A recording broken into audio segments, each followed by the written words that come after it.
La brume se déchire sur la berge de l'Angara, à quelques encablures du lac Baïkal.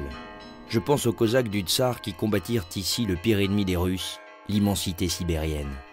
Ils fondèrent sur la rive droite du fleuve un poste de garnison impériale, quelques cabanes en bois qui allaient devenir Irkoutsk. Irkoutsk est la première étape de la route transmongole qui va me mener sur les glaces du Baïkal, puis par-delà la Sibérie, la Mongolie et la muraille de Chine, jusqu'à Pékin. La brume, le froid, les bulbes, les trois plus vieux habitants du ciel russe. Je rencontre un carillonneur, Arthur, qui libère chaque jour le son des cloches, comme on relâche un oiseau d'une cage. En Russie, les gens entretiennent avec les cloches une relation très intense. Autrefois, l'Église orthodoxe interdisait la musique profane. Les carillonneurs montaient dans les clochers pour essayer de faire là-haut ce qu'ils n'avaient pas le droit de faire à terre. Quand je sonne, je me tiens près de Dieu. Rien n'est plus proche du ciel qu'un clocher. Et puis j'aime à penser que le peuple russe écoute ma musique.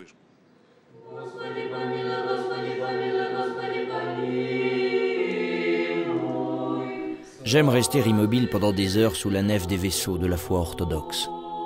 En Russie, avant les longs départs, la coutume veut qu'on s'asseye un instant pour faire l'unité en son cœur et la paix autour de soi.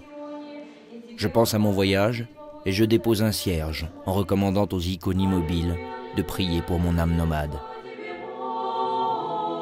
En 1825, Irkoutsk devint la terre d'exil des décembristes. Ces âmes nobles rêvaient d'une Russie nouvelle. Leur coup d'État contre Nicolas Ier échoua et le tsar déporta les meneurs dans les oubliettes de la Sibérie. L'exil offrit aux décembristes l'occasion d'expérimenter leurs idées généreuses. Ils bâtirent écoles, églises, dispensaires et bibliothèques.